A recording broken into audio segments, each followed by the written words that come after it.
Hi everyone, AICT की तरफ से एक स्कॉलरशिप आपको देखने को मिल रहा होगा। एक प्रगति स्कॉलरशिप है और एक सक्षम स्कॉलरशिप है।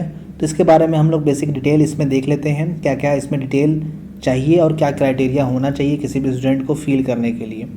तो देख लेते हैं बेसिक डिटेल। इसके बाद जो लेक्चर हम लोग बनाएंगे, अगर आपको ऑनलाइन फ़ील करते हुए देखना होगा तो अगर आप लोग कमेंट में कमेंट कीजिएगा तो आगे भी वो भी बता दिया जाएगा कैसे कैसे फ़ील करना है।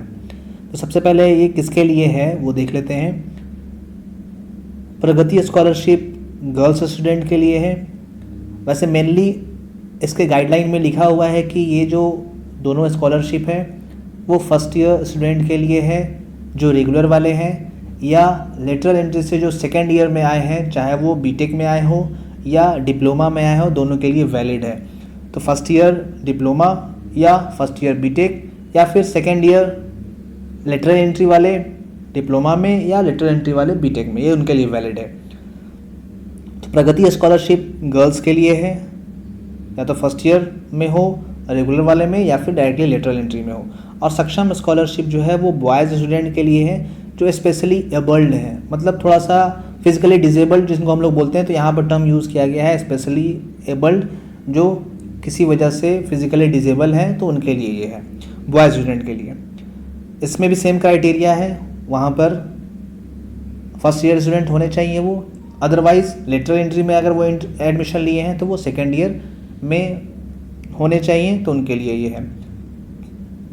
कोई नॉर्मल मतलब बॉयज़ अगर फिजिकली डिसेबल्ड नहीं है वो, तब उनके लिए ये सक्षम स्कॉलरशिप वैलिड नहीं है, वो सक्षम स्कॉलरशिप का फॉर्म नहीं फिल कर सकते हैं।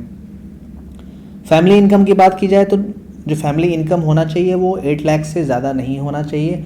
अगर किसी के फादर गवर्नमेंट जॉब में है और उनकी फैमिली इनकम 8 लाख से एबव है तो वो इसको फिल ना करें। उनका अगर इनकम 8 लाख से कम है तो ज़्यादा अच्छा होगा, और जितना मिनिमम इनकम होता है उतना मिलने का चांसेस ज़्यादा होता है, इसलिए आप लोग इस हिसाब से अपना इनकम जो भी होगा आप प्रेजेंट कीजिएगा। आप एक इनकम सर्टिफिकेट आपको फिल करना होगा।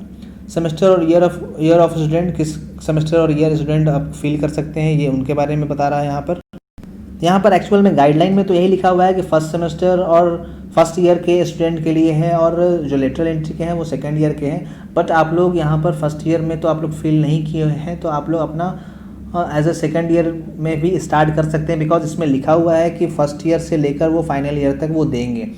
अब ये क्राइटेरिया उन पर डिपेंड करेगा वो सिलेक्ट करते हैं कि नहीं करते हैं। तो आपको अपने तरफ से कोशिश करना है कि फॉर्म को फिल कर लेना है, और फॉर्म को फिल करके वो सबमिट कर देना है, जो भी उसमें रिक्वायरमेंट है वो फिल कर लेना है उसमें।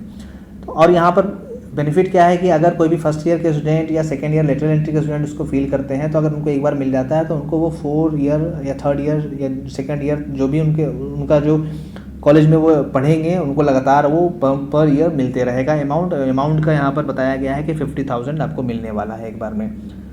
अब आगे देख लेते हैं। अब लेटरल एंट्री स्टूडेंट इसको फिल कर सकते हैं कि नहीं, तो ऑलरेडी मैं बताया कि अगर सेकेंड ईयर में है वो तो लेटरल एंट्री स्टूडेंट भी इसको फिल कर सकते हैं, अगर वो इसी बार एडमिशन लिए हैं लेटरल एंट्री में, अभी सेकेंड ईयर में ही है वो, तो लेटरल एंट्री स्टूडेंट भी इसको फिल कर सकते हैं। आगे देखते हैं फॉर विच पर्पस इसका क्या है। तो ये एक्चुअल में कॉलेज फ़ी के लिए या फिर कंप्यूटर परचेज़ करने के लिए, या स्टेशनरी कुछ आइटम्स आपको लेना है, या बुक्स लेने हैं, या इक्विपमेंट्स कुछ जैसे आपको कैलकुलेटर लेना है, मिनी ड्राफ्ट लेना है, कुछ सॉफ्टवेयर परचेज़ करना है, तो उसके लिए गवर्नमेंट की तरफ से आपको प्रोवाइड किया जा रहा है। एआईसीटी की तरफ से टेक्निकल स्टूडेंट को प्रोवाइड किया जा रहा है। ये जो दोनों है वो टेक्निकल स्टूडेंट के लिए ही है, या फिर जो एआईसीटी की तरफ से प्रोवाइड किया गया है। आगे देख लेते हैं। आधार कार्ड और बैंक कार्ड यहाँ पर कंपलसरी है। बैंक अकाउंट, आधार कार्ड और बैंक अकाउंट जो है वो कंपलसरी है। तो आधार कार्ड आपका होना चाहिए और बैंक अकाउंट आपके नाम का होना चाहिए, तभी जो मनी प्रोवाइड किया जाएगा, जो स्कॉलरशिप प्रोवाइड किया जाएगा, तभी आपका आ पाएगा। इसलिए अगर अकाउंट आपका नहीं है तो अकाउंट जल्द से जल्द ओपन करा लीजिए आप। अब आगे देखते हैं स्कैन डॉक्यूमेंट देना होगा कि नहीं देना होगा। तो वहाँ पर कुछ आपको ऑप्शन देगा, कुछ डॉक्यूमेंट्स वहाँ पर रिक्वायर्ड होगा। जैसे फॉर एग्जांपल आपका प्रीवियस मार्कशीट क्या है उसका अपलोड करना होगा, कॉलेज का कुछ बोनाफाइड देना होगा, फीस स्ट्रक्चर देना होगा, इस टाइप से वहाँ पर कुछ आपको अपलोड करना होगा। तो वो आपको वहाँ पर अपलोड करना होगा। जो भी रिक्वायरमेंट होगा वो हम लोग अगर नेक्स्ट लेक्चर देखते हैं, वहाँ पर नेक्स्ट वीडियो में देखेंगे, अगर बनाते हैं तो उसमें देख लेंगे क्या क्या वहाँ पर रिक्वायरमेंट है वो देख लिया जाएगा। तो फिलहाल यहाँ पर बेसिक डिटेल आपको प्रोवाइड किया जा रहा है। उसके बाद देखते हैं रिजर्वेशन यहाँ पर है कि नहीं। तो यहाँ पर कोई भी रिजर्वेशन नहीं है। यहाँ पर स्टूडेंट को सिलेक्ट किया जाएगा, आप फॉर्म फिल कर लीजिएगा, वहाँ पर प्रगति में बोला गया है कि 5000 स्टूडेंट को सिलेक्ट किया जाएगा all over India. I think 5000 student को सिलेक्ट किया जाएगा, जो भी उसे बेनिफिट मिलेगा उनको वो मनी जो होगा वो प्रोवाइड किया जाएगा। तो कोई भी रिजर्वेशन यहाँ पर नहीं है। अब आगे देखते हैं रिजर्वेशन। आई थिंक रिजर्वेशन का मतलब यहाँ पर कि अगर कोई ओबीसी में है या फिर कुछ किसी और रिजर्वेशन कैटेगरी में है तो उनको रिजर्वेशन वहाँ पर नहीं मिलने वाला, सबको एक जैसा वहाँ पर ट्रीट किया जाएगा। पेमेंट मोड क्या है, तो पेमेंट कॉलेज में नहीं आने वाला है, पेमेंट आपको डायरेक्टली अकाउंट में प्रोवाइड किया जाएगा, इसलिए आपका बैंक अकाउंट वहाँ पर होना कंपलसरी है। इसलिए पेमेंट मोड डायरेक्टली AICTE की तरफ से, गवर्नमेंट की तरफ से आपके अकाउंट में वो ट्रांसफ़र होने वाला है। इफ़ गेटिंग अनदर स्कॉलरशिप, अगर कोई अनदर स्कॉलरशिप अगर आप पहले से मिल रहा है आपको, तब वहाँ पर क्या प्रॉब्लम होगा, तब आपको ये स्कॉलरशिप नहीं मिलेगा। और अगर पहले से भी किसी का बेनिफिट आप ले रहे हैं तो ये पैसा आपको वापस भी करना पड़ जाएगा। वहाँ पर FAQ में ऑप्शन में लिखा हुआ है कि अगर आप पहले से कोई बेनिफिट ले रहे हैं और कंटिन्यूअस आपको मिल रहा है स्कॉलरशिप, तो अगर ये स्कॉलरशिप भी अगर आपको मिल जाता है तो ये पैसा आपको रिटर्न करना होगा, वो आप वैलिड नहीं होगा। आप एक साथ 2 स्कॉलरशिप नहीं ले सकते। ये तभी मिलेगा जब आपको दूसरा कोई भी स्कॉलरशिप, चाहे सेंट्रल लेवल का हो चाहे स्टेट लेवल का हो, अगर वो आपको नहीं मिल रहा है तब आपको ये मिलेगा, या अगर मिल जाता है तब फिर वापस आपको करना पड़ेगा। फिर बेसिक डिटेल और क्या है कि अगर स्पेशली एबल्ड जो सक्षम हमने देखा वो स्पेशली एबल्ड स्टूडेंट के लिए है, तो उनका जो परसेंटेज होता है वो वहाँ पर दिया होता है कि 40% और 40% एबव। तो 40 से अगर बिलो है आपका फिजिकली एबल्ड तो आप इसमें नहीं आप फील कर सकते हैं सक्षम को। और गर्ल्स के लिए कोई भी वहाँ पर क्राइटेरिया नहीं है। गर्ल्स आप लोग कोई भी गर्ल्स हैं और टेक्निकल एजुकेशन ले रहे हैं और फर्स्ट ईयर में है या सेकेंड ईयर लेटर एंट्री में है, तो आप लोग इस स्कॉलरशिप फॉर्म को फिल कर सकते हैं, इसका बेनिफिट आप ले सकते हैं। लेकिन अगर कोई फिजिकली एबल्ड स्टूडेंट है तभी सक्षम को वो फिल करेंगे, अदरवाइज वो सक्षम स्कॉलरशिप को फिल नहीं करेंगे, बिकॉज वहाँ पर क्राइटेरिया ही लिखा हुआ है फर्स्ट पॉइंट, वो फिजिकल एबल्ड होने चाहिए और वो 40% से एबव होने चाहिए। अब साइट देख लेते हैं, साइट बोल रहा है, साइट्स का कौन सा है, तो या तो आप डायरेक्टली गूगल पे सर्च कर लीजिएगा नेशनल स्कॉलरशिप पोर्टल, या फिर सर्च कीजिएगा scholarships.gov.in, या तो जो मैं साइट यहाँ पर लिंक दिया हूँ वो आप सिलेक्ट कर लीजिएगा, या फिर नेशनल स्कॉलरशिप पोर्टल आप सिलेक्ट कर लीजिएगा। दोनों में से किसी साइट पे जाइएगा। फिर आपको वहाँ जाने के बाद आपको नीचे में मिलेगा UGC स्कीम, आप जाइएगा वहाँ पर, तब आपको वहाँ पर नज़र आने वाला है कैसे कैसे है। तो मैं साइट आपको ओपन करके दिखा देता हूँ यहाँ पर, बाकी फर्दर प्रोसेस जो होगा वो आपको नेक्स्ट वीडियो जब अपलोड अगर करता हूँ तो वहाँ पर आपको दिखा दूँगा। तो यहाँ पर पेज पर आ गए हैं, यहाँ पर रिलोड में फिर से कर देता हूँ, रिलोड कीजिएगा आप तो आपको पेज नज़र आ जाएगा।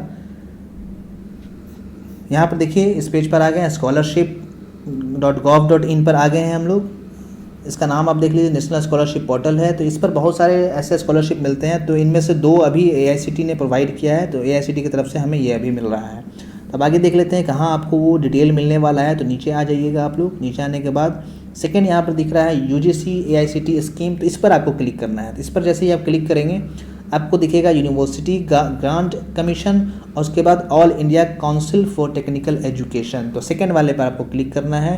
तो सेकंड वाले पर जैसे ही मैं क्लिक करूँगा तो आ जाएगा scheme, closing date, defective verification, institute verification. तो प्रगति स्कॉलरशिप यहाँ देखिए दिख रहा है, क्या लिखा हुआ है, for girls student technical degree, मतलब BTech के लिए है। डेट भी आप देखिए 31 अक्टूबर 31 अक्टूबर तक है, तो आपको पैनिक होने की ज़रूरत नहीं है। आप आराम से अपना अगर बैंक अकाउंट नहीं है तो ओपन करा सकते हैं।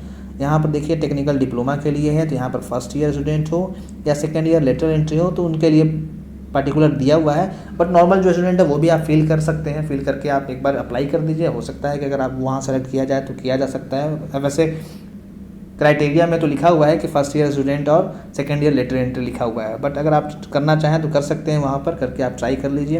हो सकता है आप लोग फर्स्ट ईयर में नहीं फिल किए हो तो डायरेक्टली थर्ड सेमेस्टर में अगर आप लोग फिल करेंगे तो शायद वहाँ सिलेक्शन हो जाए। सक्षम स्कॉलरशिप आप देख लीजिए, फिजिकली एबल्ड स्टूडेंट के लिए है और टेक्निकल डिग्री है, यहाँ पर भी डेट दिया हुआ है और यहाँ पर नीचे में सक्षम है स्कॉलरशिप जो स्पेशली एबल्ड के लिए है और डिप्लोमा के लिए है। तो सबके लिए क्राइटेरिया आपको बता दिया। फिर भी अगर आप देखना चाहें तो यहाँ पर गाइडलाइन दिया हुआ है, गाइडलाइंस पे आप क्लिक कीजिएगा तो आपको एक PDF मिल जाएगा। वहाँ पर सारा क्राइटेरिया सारा कुछ दिया हुआ है कि क्या मिलने वाला है, कितना अमाउंट मिलेगा, कैसे कैसे सिलेक्शन होगा, सब कुछ वहाँ पर दिया हुआ है। क्यों रिजेक्ट हो सकता है फॉर्म, अगर कोई एक स्कॉलरशिप आप गेन कर रहे हैं वहाँ से गवर्नमेंट से तो दूसरा ले सकते हैं कि नहीं, सारा कुछ वहाँ पर क्वेश्चन के फॉर्म में FAQ दिया हुआ है, फ्रिक्वेंटली आस्क्ड क्वेश्चन भी दिया हुआ है, तो आप वहाँ पर से डाउनलोड करके पढ़ सकते हैं। ये सब बेसिक डिटेल आपको तो मैं प्रोवाइड कर ही दिया हूँ। अगर फिर भी आप कुछ और आपके पास क्वेश्चन बचता है तो आप फ्रिक्वेंटली आस्क्ड क्वेश्चन से भी देख सकते हैं। अदरवाइज़ अगर फिर भी क्वेश्चन बचता है तो आप कमेंट में कमेंट कीजिएगा, मैं कोशिश करूँगा कि यहाँ से हेल्प लेकर आपको वहाँ पर समझा पाऊँ, जो भी डिटेल यहाँ पर प्रोवाइड होगा उसी के रिगार्डिंग मैं हेल्प कर पाऊँगा। तो ये वीडियो के यहीं पे स्टॉप करते हैं। इस रिलेटेड जो डाउट होगा आप कमेंट में कमेंट करके पूछ सकते हैं। इसके नेक्स्ट वीडियो में हम लोग देख लेंगे कि कैसे रजिस्ट्रेशन करते हैं और लॉगिन कैसे करते हैं और वहाँ पर कैसे कैसे हम लोग डिटेल डालेंगे, वो भी हम लोग आगे के लेक्चर में देख लेंगे। तो इससे रिलेटेड जो डाउट होगा कमेंट करके पूछ सकते हैं, या फिर फेसबुक पर पेज बना हुआ है इंजीनियर सरदार, वहाँ पर भी मैसेज का ऑप्शन दिया है, वहाँ से भी आप पूछ सकते हैं, या फिर टेलीग्राम ऐप डाउनलोड कर लीजिएगा और इंजीनियर सरदार ग्रुप का लिंक डिस्क्रिप्शन के इस वीडियो का डिस्क्रिप्शन में प्रोवाइड है, वहाँ से भी आप टेलीग्राम ऐप में इंजीनियर सरदार ग्रुप ज्वाइन कर सकते हैं और फिर वहाँ पर मैसेज करके पूछ सकते हैं। तो थैंक यू सो मच।